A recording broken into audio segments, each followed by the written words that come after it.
Aujourd'hui, Vue sur Terre part à la rencontre des îles hawaïennes au beau milieu du Pacifique Nord. Un archipel composé de 8 îles principales et d'un chapelet d'atolls. Pas de sable blanc ni de barrières de corail, mais des paysages qui se recomposent sans cesse au gré des éruptions, des pluies et des tempêtes. Hawaï, c'est une terre vivante, une force en mouvement. Ici, les hommes ne décident de rien. L'énergie de la nature les façonne. Scott vit à Kauai depuis 12 ans. De Waima Canyon à la Napali Coast, il parcourt ces reliefs. Ils sont l'un des berceaux de la civilisation hawaïenne. C'est là que vécurent les tout premiers habitants de l'île.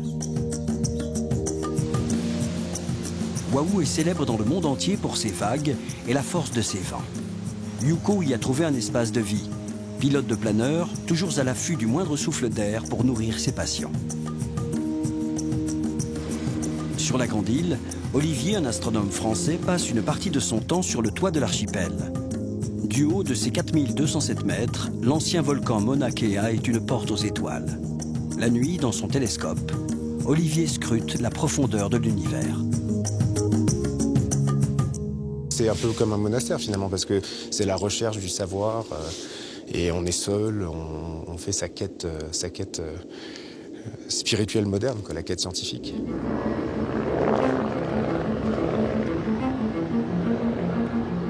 Avec ses 5 millions d'années, Kauai est l'île la plus ancienne de l'archipel hawaïen. L'érosion a fait son travail, sculptant ses falaises vertigineuses et ses profonds canyons. Kauai, c'est la 4e plus grande île de l'archipel. 80% de sa surface est laissée totalement vierge.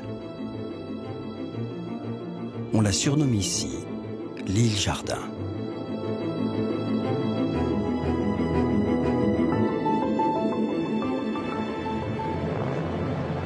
Pas de grande ville sur cette île. Les habitants défendent un mode de vie rural. Ils ont même voté une loi pour interdire que la hauteur des bâtiments ne dépasse celle des cocotiers. Aujourd'hui encore, ceux qui vivent là considèrent leur terre comme un don sacré des anciens. Scott, bien qu'il n'ait pas de sang hawaïen, fait partie de ceux qui croient fermement en cet héritage.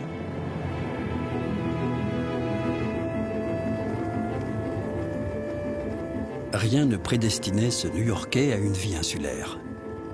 Venu passer des vacances, il n'en repartira pas. En 1999, il devient guide. Avec son ami Don, pilote d'hélicoptère, il recherche des pistes abandonnées, celles qu'empruntaient les tout premiers habitants de l'île, il y a 1500 ans. On approche de la crête de Waimea. Altitude après le versant nord, 2000 pieds. Regarde, on dirait un sommet, tu vois? Ça a l'air difficile de passer de l'autre côté. Oui, ce serait impossible à cause de l'érosion. N'y va pas, plus personne n'y va depuis des années.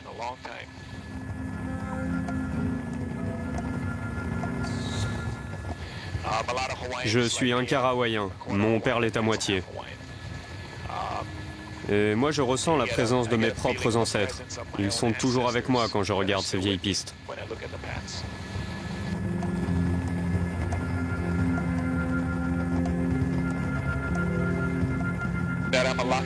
Je suis un gars chanceux qui vit sur une île au milieu de nulle part. Je me sens privilégié de vivre comme ça, loin de tout. C'est un vrai défi de survoler cette île. Mais d'un autre côté, on découvre des paysages que personne ne voit jamais. Personne.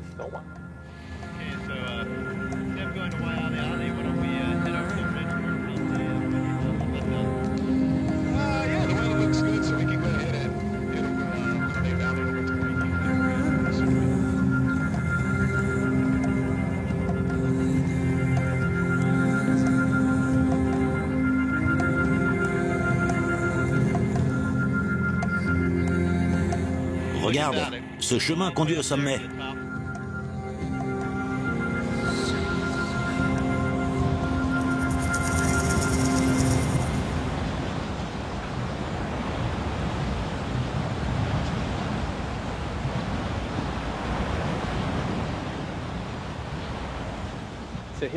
Ici, nous sommes au bout du monde. C'est comme si on était au bord du gouffre et après, c'est le grand précipice. C'est l'océan Pacifique. Près de 5000 km nous séparent du Japon, de l'Asie, et presque rien entre les deux. Il y a bien les îles du Nord-Ouest. Elles font partie de l'archipel. Elles ne sont habitées que par des phoques et des oiseaux marins, pas grand-chose d'autre. Donc nous sommes la masse de terre la plus isolée de la planète. Quand on arrive au bout de la Napali Coast, on est arrivé au bout du monde.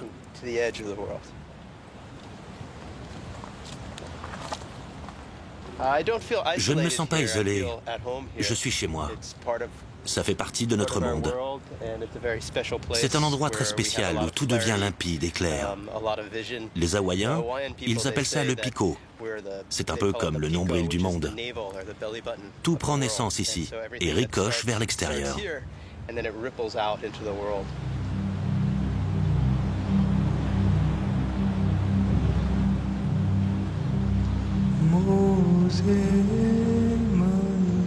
À Kauai, scruter la surface de l'océan tient souvent du grand spectacle.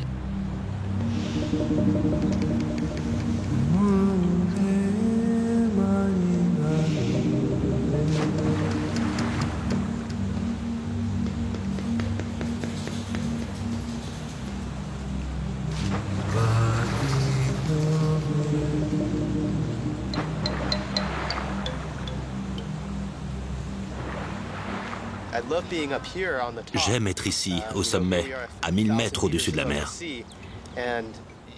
Ça donne une incroyable perspective.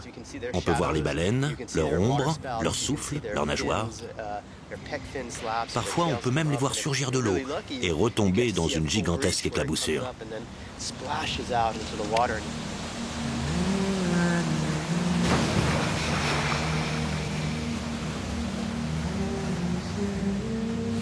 Pour de nombreux Américains, Hawaï est un nom qui a nourri bien des imaginaires. L'un des premiers à bâtir la légende, c'est Jack London. L'écrivain voyageur est fasciné par ces îles. Nous sommes en 1907, l'auteur de Cro-Blanc a tout quitté pour une épopée au long cours. À bord de son voilier, le Snark, il entreprend avec son équipage la traversée du Pacifique. Parti de San Francisco en avril, il lui faudra presque un mois de navigation pour atteindre l'archipel. À son arrivée, c'est l'émerveillement. Il écrit « Pendant 27 jours, nous avons navigué au-dessus d'abîmes désertiques, au point qu'il en devenait impossible d'imaginer que la Terre soit si grouillante de vie. Cela nous a donné le vertige. » Ce vertige, Kauai en est l'incarnation. La Napali Coast, ce sont 5 vallées abritées par une véritable muraille naturelle. Ces cirques de roches, sculptés par les vents et les pluies, abritaient il y a 1500 ans une civilisation prospère, distincte du reste de l'archipel.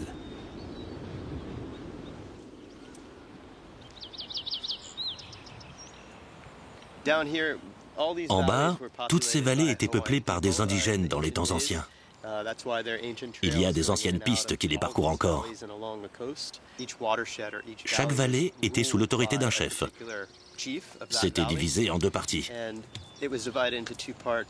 Au bord de la mer, ils étaient pêcheurs. Plus haut, les autres étaient fermiers. Et ils commerçaient beaucoup entre eux. Et aujourd'hui, il y a encore des murs de pierre, des vestiges de ces pistes.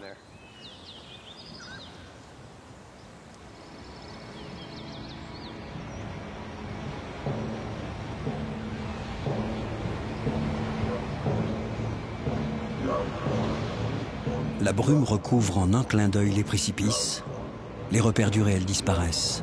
Certains y voient même le signe de la présence des esprits.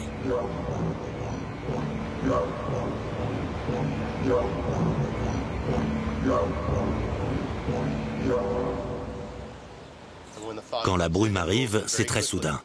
Si tu es au sommet de la Napali Coast, au bord du vide, tu ne vois plus rien. Tu es complètement aveuglé. Ça peut vraiment être dangereux. Encore aujourd'hui, Kauai est connu dans tout le Pacifique pour ses espèces végétales. Certaines d'entre elles sont uniques au monde. Les tout premiers arrivants trouvèrent là une terre très fertile. Cette nature prodigue ne cesse d'étonner. Au XVIIIe siècle, c'est le temps des grands explorateurs. Le vieux continent se passionne pour le Pacifique et ses différents peuples. De James Cook, le Britannique, à Bougainville, le Français, les expéditions s'enchaînent. En 1778, James Cook débarque à Hawaï. Il établira le premier contact. Les anciens vivaient dans la vallée de Kououana probablement à cause de toutes les ressources qui étaient disponibles en abondance.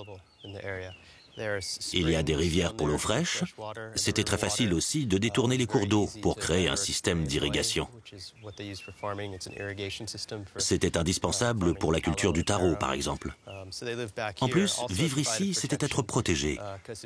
Plus ils étaient dans les profondeurs des canyons, plus ils étaient en mesure de se défendre. N'importe quel intrus venait forcément d'un seul endroit. C'était très facile de le repérer. Cette île de Kauai comptait dans les temps anciens 5 fois plus de gens qu'aujourd'hui.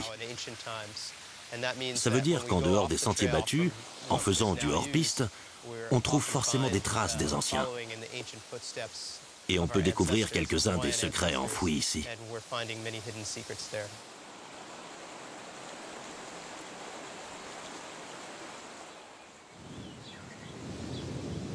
Les falaises, les brumes et la végétation renforcent le mystère de l'Anapali Coast.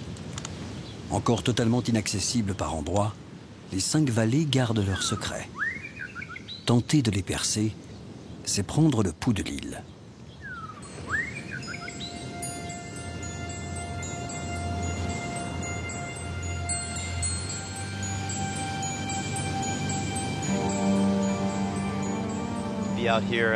À Kauai, je suis juste vivant. Je me sens béni d'être ici, parce que non seulement c'est un endroit incroyablement beau, qui en plus n'est absolument pas affecté par les hommes.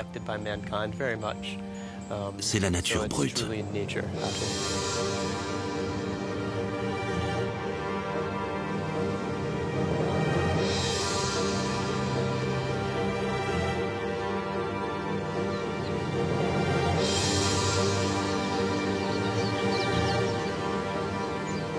On comprend pourquoi Kauai peut envoûter les voyageurs. Ce sortilège, les Hawaïens l'appellent le mana.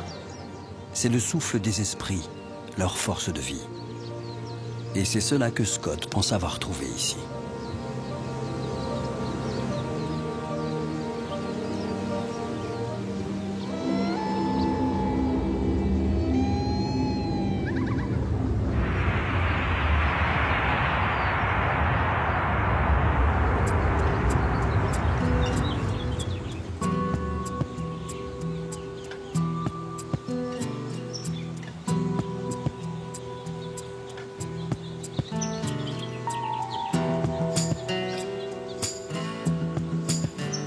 À Oahu, 3e île par la taille de l'archipel hawaïen, l'essentiel est invisible.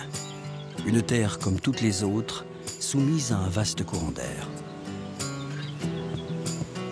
Aucune n'échappe à ce souffle inlassablement régénéré par l'océan.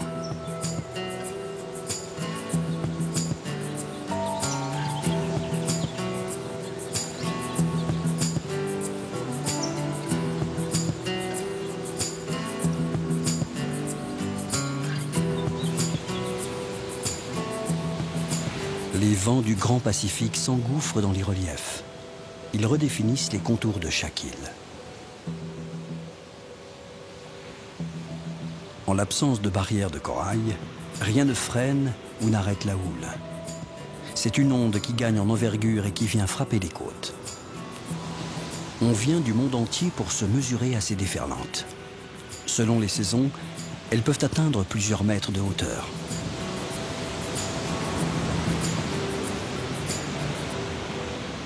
À Oahu, la vague est un territoire à part.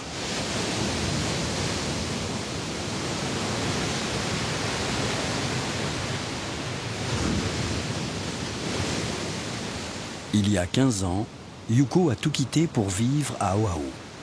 Située au beau milieu de l'archipel hawaïen, l'île est célèbre pour sa capitale, Honolulu. Yuko s'est installée sur la côte la plus au nord.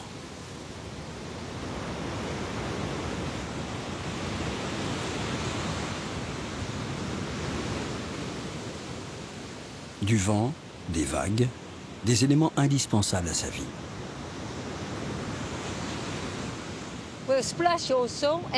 Ça explose, et puis quand le mouvement repart vers le large, on reçoit une incroyable énergie. Mon cœur s'emballe. Il bat fort quand je vois ça. Un jour beaucoup plus calme, ça va, c'est joli. Mais plus l'océan se déchaîne, plus les vagues grandissent et déferlent, plus je suis captivée. Nous ne pouvons rien faire, elles sont bien plus puissantes que nous.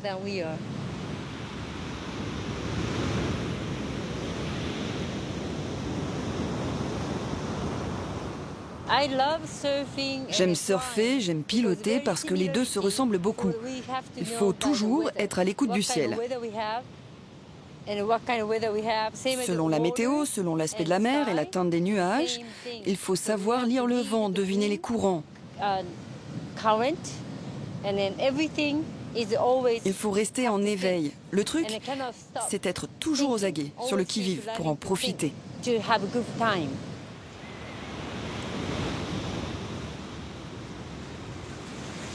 De la terre au ciel, Yuko a soif de liberté. Loin de sa famille, loin de son pays, le Japon, elle a réinventé sa vie.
C'est magique. Chaque jour est vraiment magique.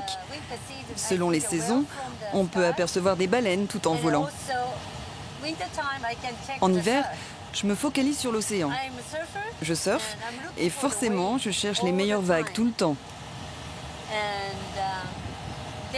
Décidément, la vue d'ici est fabuleuse.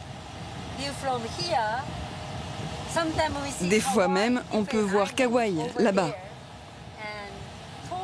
C'est incroyable cette vue, vraiment spectaculaire. Voler et surfer, c'est très similaire, surtout en plein air.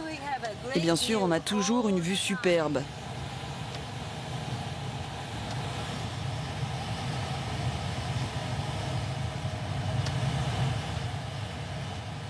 Évidemment, il ne faut pas que je perde de vue la Terre et que je m'assure de ne croiser la route de personne. Magnifique.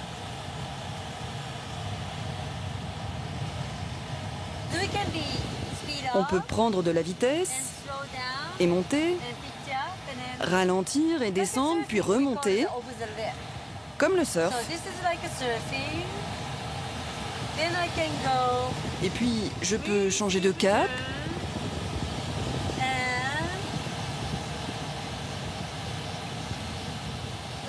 Et surfer tout le temps. Ça se ressemble vraiment. C'est pour ça que j'aime autant le planeur, je pense. En plus, on n'entend presque rien, comme un murmure. C'est un super jouet pour moi.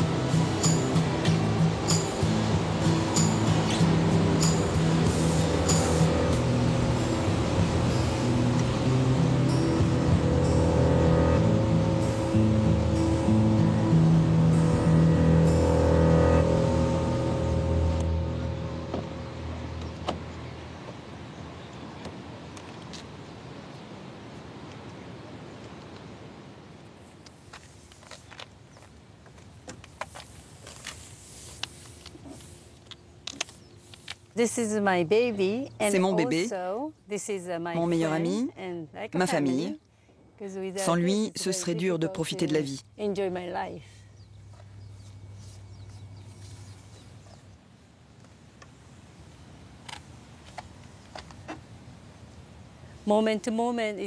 À Hawaï, en général, on a du beau temps. Mais tout peut changer très vite. Le vent peut être très fort et tout d'un coup tomber complètement. J'aime beaucoup ces changements parce qu'ils nous incitent à être très vigilants, éveillés. On ne sait jamais ce qu'il peut se passer. J'adore.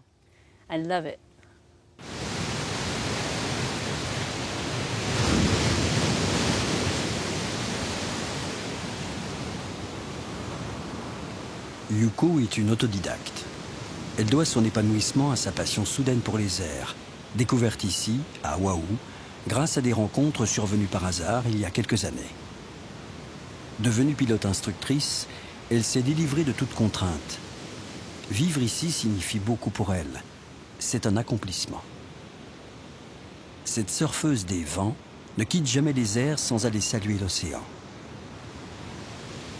À Hawaï, tous les habitants se lèvent et se couchent avec le soleil.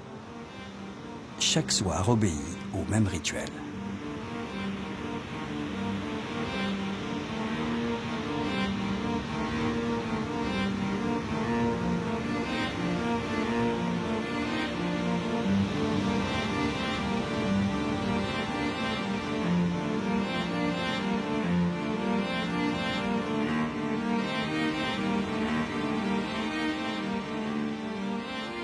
La vie s'arrête. Chacun reprend son souffle.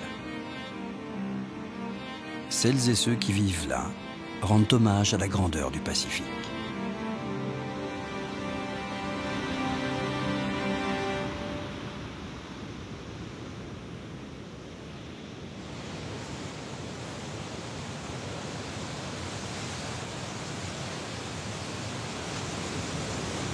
Yuko a amené avec elle un peu de l'empire du soleil levant.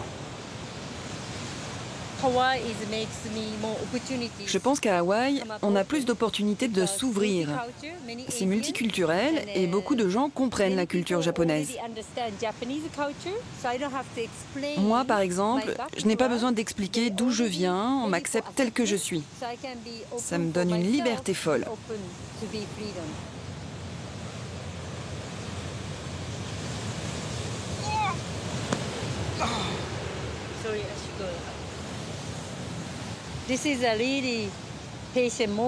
Ce sont vraiment des moments forts. J'aime le jujitsu autant que le surf et le planeur. Mais le plus important, c'est que je fais tout cela ici, à Hawaï. Cela fait de moi quelqu'un d'heureux. Ça me comble.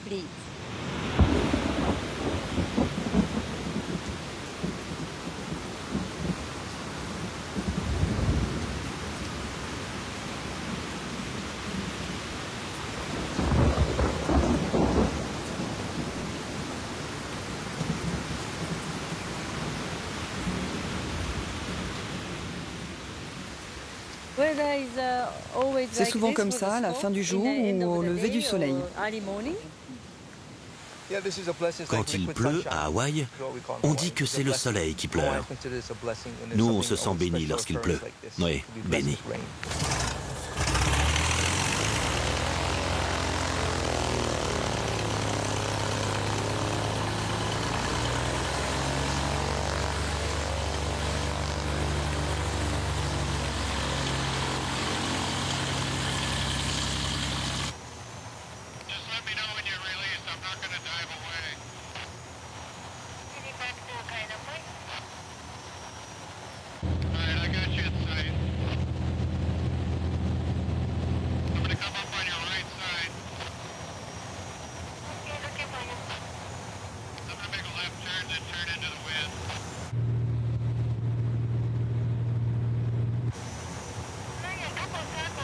Tous les jours, Yuko accompagne d'autres pilotes dans les vents d'Hawaï.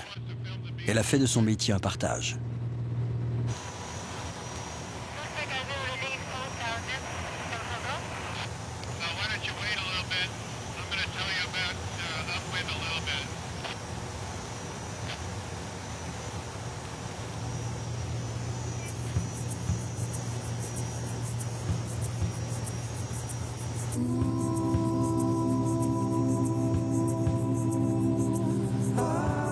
Dès le planeur libéré, Yuko part chercher des vagues.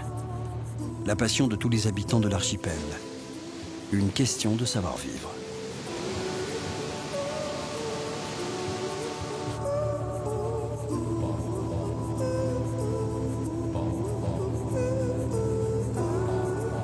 C'est à Hawaï que le surf fut inventé. Les planches les plus anciennes ont été retrouvées dans des sépultures de chefs. Elles auraient été fabriquées au XIVe siècle.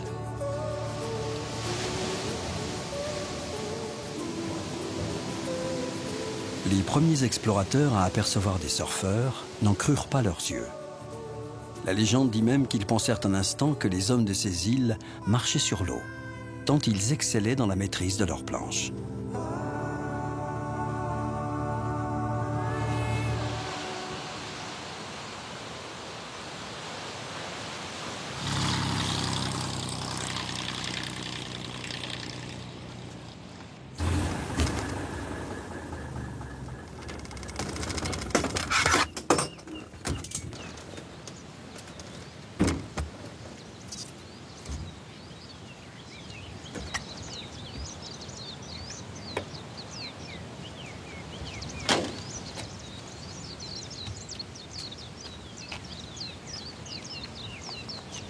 Chez les anciens, le surf était un rituel social et religieux.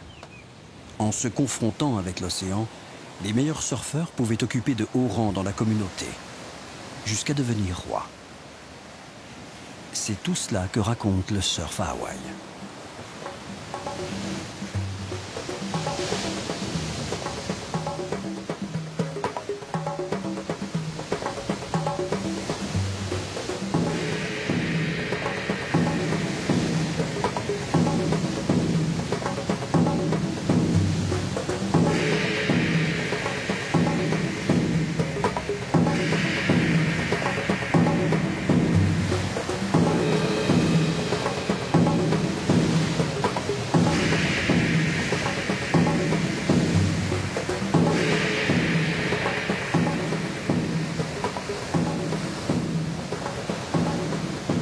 Yuko, comme les autres, est à l'affût de son instant de grâce. Ce moment fugace où elle fait corps avec le Pacifique.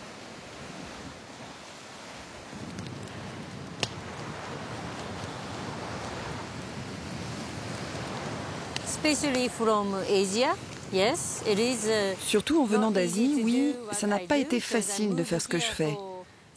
J'ai quitté mon pays pour faire du surf essentiellement, puis j'ai dû réfléchir à un métier. Je suis créative, je suis mon propre chef, je me suis toujours inventé un job. Je préfère m'épanouir en étant indépendante. C'est pour ça qu'il me faut vivre à Hawaï, ici même. Pas seulement pour être une femme forte, mais aussi pour m'affirmer comme un être humain. Ça me permet d'être généreuse à mon tour. Donc ici, je m'inspire de cette nature. Elle change tous les jours, je n'ai aucun contrôle dessus. Comme les gens autour de moi, je ne les contrôle pas. Cet endroit me rappelle encore et encore que je ne contrôle rien, pas plus les gens que le temps. À chaque île, son univers. À Oahu, la vie s'inscrit dans le mouvement des vagues et la force du vent.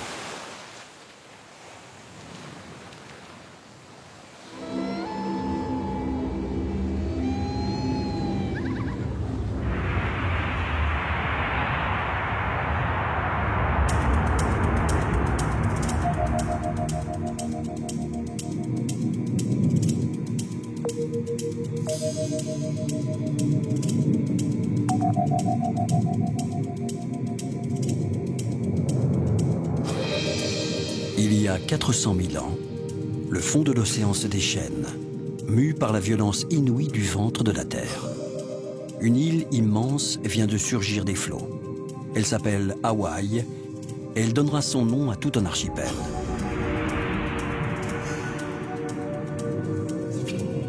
D'autres la surnomment Big Island, la grande île.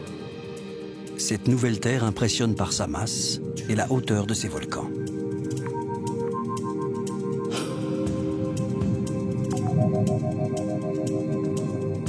Big Island vit encore au rythme des coulées de lave. Ces cratères sont autant de failles conduisant vers le ventre de la Terre.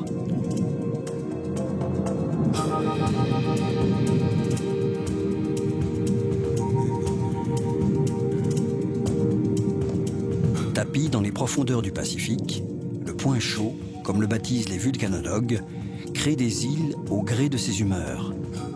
C'est lui qui a façonné tout l'archipel.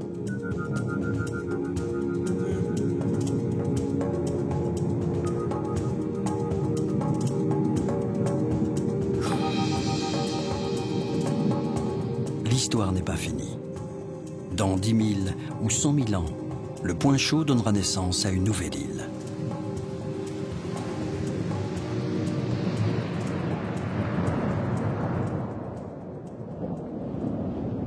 Voler au-dessus de l'île, c'est absolument magnifique parce que on voit ces coulées de lave là sous nous qui elles ont l'impression d'être dynamiques, même si elles ont plusieurs centaines d'années. Hein.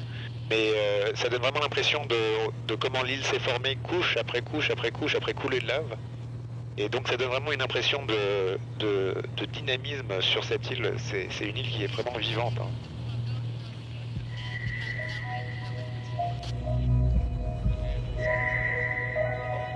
Olivier est astronome. Arrivé là pour un stage de fin d'études, il n'en est plus reparti. Il travaille dans l'un des lieux les plus mystérieux de l'île, Mauna Kea, un volcan aujourd'hui éteint dont le sommet culmine à 4207 mètres.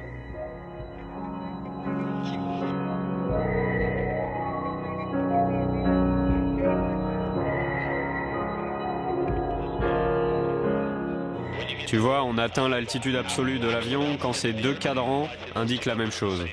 Et donc là, on peut difficilement aller plus haut. Regarde, ça ce sont les télescopes de Mauna Kea. Moi, celui où je travaille, c'est celui du Canada France-Hawaï.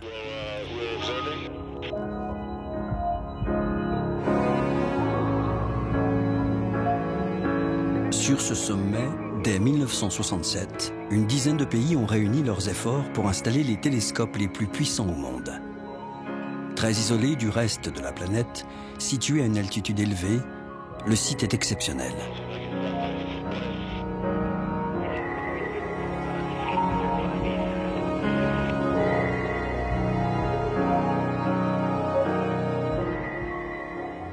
C'est vraiment spectaculaire. C'est tellement étrange de voir ces coupoles au milieu de ce paysage. Et en même temps, on comprend pourquoi elles sont là.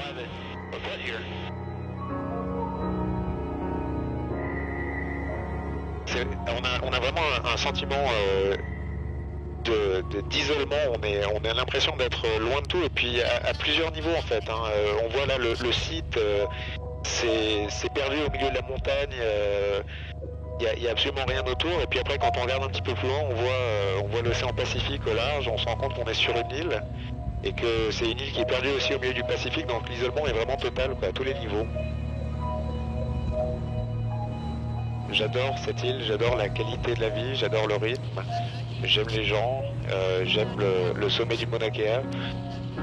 Difficile de partir d'ici, très difficile.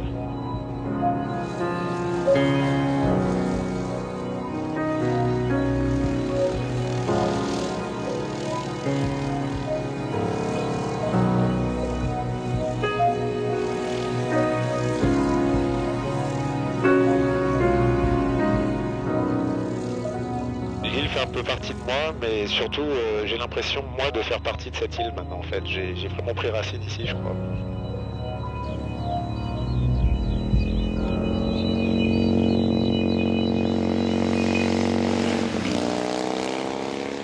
Arrivé en 1997, ce docteur en astrophysique est né à Paris, aux antipodes du Pacifique Nord. Pendant les 12 dernières années, il a parcouru toutes les routes de la Grande Île. Ce motard est devenu l'un des bikers de Hawaï.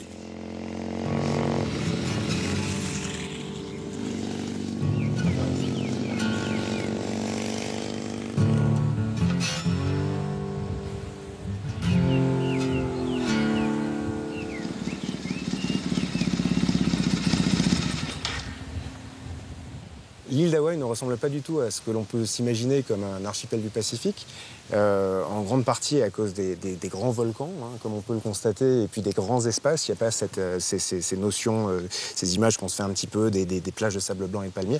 Et ce qui me plaît tout particulièrement, c'est le fait que malgré le fait qu'on soit sur une île, on peut voyager de manière quasiment internationale, aller voir la Suisse, l'Irlande, la Suède, ce que vous voulez, en l'espace de 10 minutes, un quart d'heure. Ça, c'est vraiment super.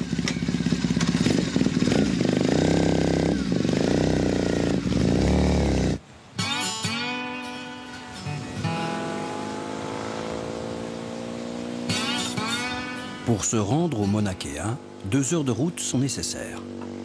Non seulement la montagne est très haute, mais elle est aussi très large. En vrai passionné, dès qu'il le peut, Olivier prend la route à moto.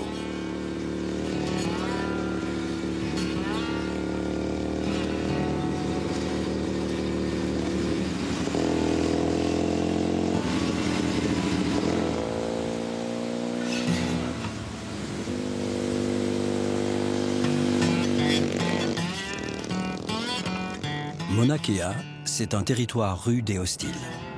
Ça et là, les restes de neige indiquent qu'ici, quelle que soit la saison, des tempêtes peuvent survenir à tout moment, dans un froid glacial.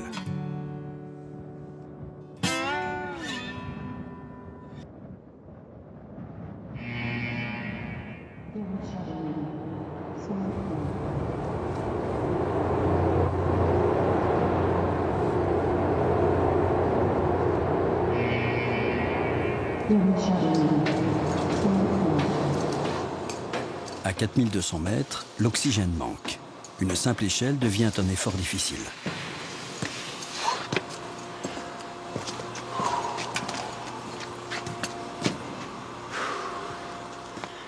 Ok, Greg. Je suis arrivé sur le pont. Je suis prêt à lancer la rotation du dôme. Ok. C'est possible de bouger juste le pont? As-tu besoin de nouvelles coordonnées? C'est bon pour moi. Tu veux que je l'oriente vers le nord? Oui, ce serait génial. Tu peux me le réorienter vers le zénith? Ce télescope, j'y ai un attachement un peu émotionnel parce que j'ai fait ma thèse sur un instrument ici, donc je suis venu quand j'étais étudiant. Et puis c'est vrai que c'est une machine un peu d'une autre ère où on peut encore venir poser des instruments et puis avoir un vrai lien avec la machine. Parfois, c'est un lien vraiment émotionnel parce qu'on passe des nuits entières à observer et puis c'est frustrant. Et puis quand ça marche, c'est vraiment la joie, quoi. Donc effectivement, ce télescope a vraiment une place très chère dans mon cœur. Ça descend, et le dôme tourne. C'est parfait. Ok, préviens-moi si tu veux d'autres mouvements. Les journées de travail d'Olivier sont autant de nuits blanches. Au Mauna Kea, le soleil couchant est le dernier répit avant le silence de la nuit.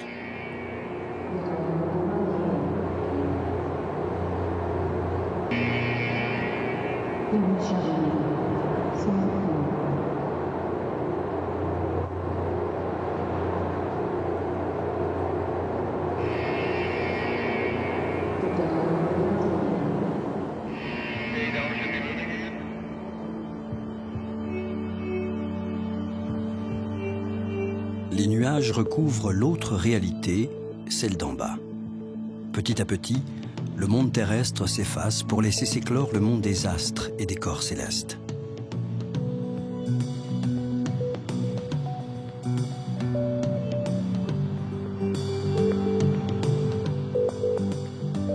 Si les télescopes les plus puissants de la planète sont installés là, sur le sommet du Mauna Kea, c'est que le ciel y est l'un des plus purs au monde. Les turbulences sont moins importantes qu'ailleurs, et cet air limpide permet de s'inviter là où nul ne peut aller.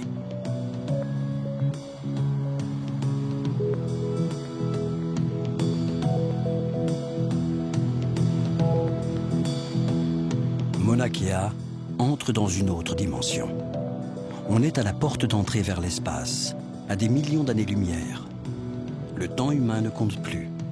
Ce que les astronomes contemplent, c'est la genèse de notre univers.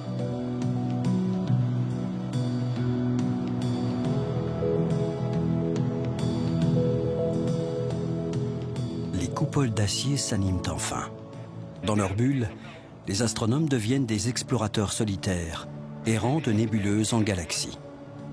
Toute observation commence par des coordonnées.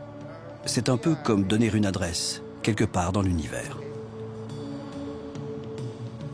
Donc les coordonnées sont 23 heures, 3 minutes et 15 secondes, point 6, et puis plus 85, 52, 25.2 et 2000 équinoxes. Donc si tu peux pointer le télescope, je suis prêt.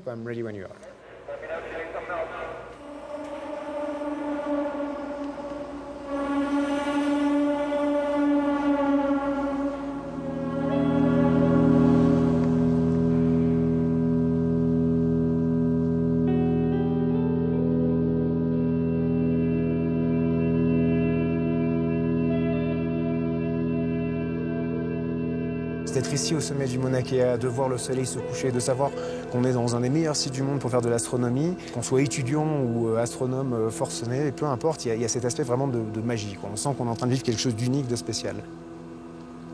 Il y a une magie aussi au niveau de ce qu'on est capable d'observer. Alors parfois c'est un instrument qui permet de voir l'univers d'une façon différente qu'on n'avait jamais vu auparavant, et auquel cas effectivement on ressent ce sentiment magique, on est les premiers à l'avoir vu. Parfois c'est une observation, c'est découvrir un nouvel astéroïde ou découvrir une nouvelle supernova dans une galaxie, et là c'est pareil, on sent ce sentiment de magie parce qu'on sent un univers qui vit avec des choses qui changent régulièrement, et ça aussi donc c'est magique.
L'atmosphère étrange qu'on ressent sur Mauna Kea, à mon avis, c'est évidemment le manque d'oxygène.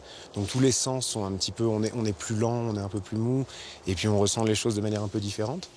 Et puis c'est aussi un peu étrange parce que on est isolé, on est loin du monde, il y a personne, donc c'est un côté un peu comme les monastères au Moyen-Âge, quoi. Et puis c'est un peu comme un monastère finalement, parce que c'est la recherche du savoir. Et on est seul, on fait sa quête spirituelle moderne, quoi, la quête scientifique.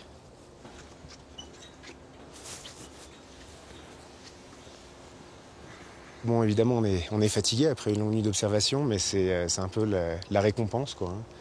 Et puis on profite du spectacle avant d'aller se coucher, dormir pendant la journée, et puis recommencer la nuit suivante.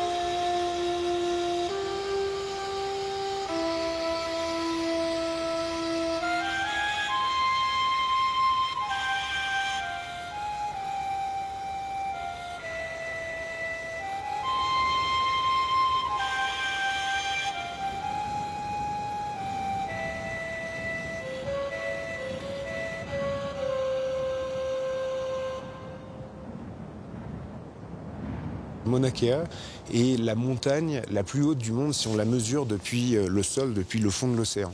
C'est-à-dire que c'est une montagne qui mesure 13 000 mètres depuis le bas jusqu'en haut. L'Everest, évidemment, l'altitude de l'Everest est plus haute, à 8 000 mètres, mais comme la montagne commence déjà sur un plateau, la hauteur exacte de la montagne est plus petite. Donc Mauna Kea est vraiment la plus grande montagne du monde.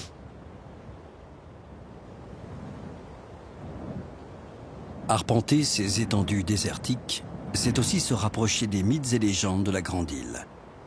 Le sommet de Mauna Kea est un lieu sacré.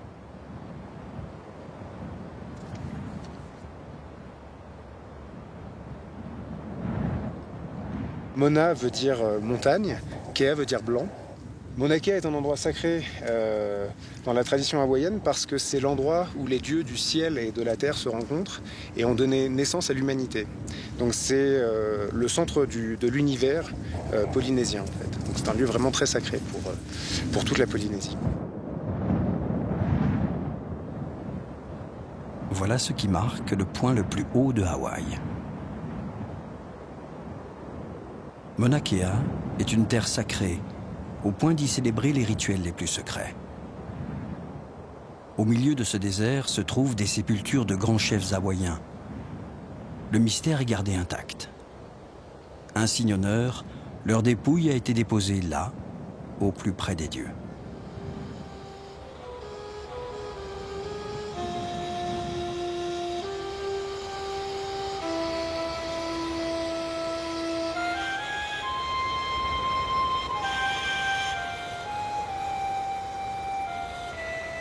Ce désert aride, balayé par les vents, enneigé l'hiver, laisse à ceux qui foulent son sol une impression étrange.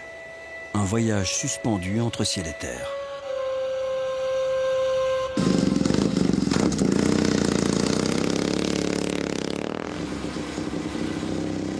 Au pied des volcans, la vie semble redoubler de vigueur.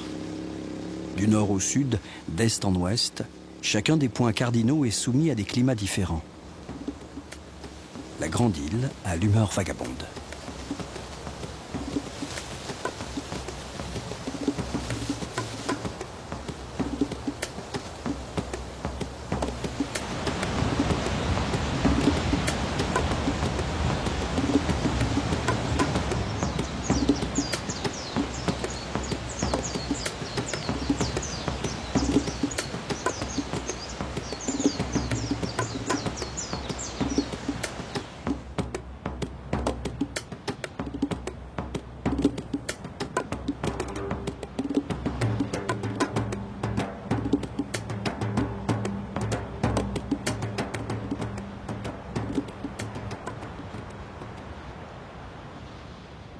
Quand il le peut, Olivier transmet sa passion à son fils Xander. Il lui apprend les planètes et les étoiles.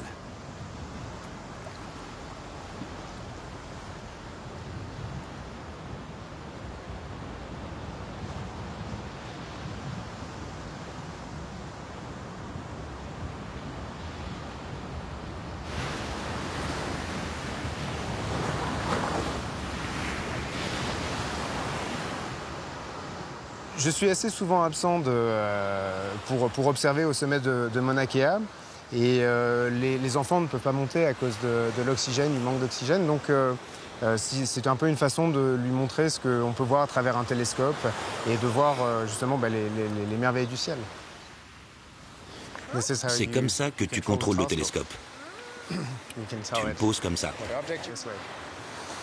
Ok. Je peux même essayer. Tu peux voir le voilier là-bas?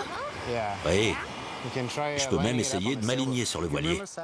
Tu te souviens de Saturne? C'est celle avec les anneaux. Et Jupiter? Je me souviens d'une carte du ciel. On y voyait Vénus, elle était en scorpion.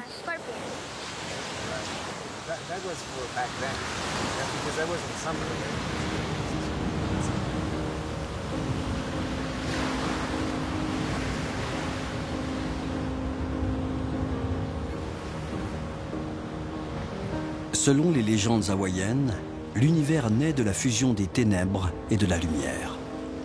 Dans les lueurs crépusculaires, le Pacifique salue à sa manière le mystère des origines.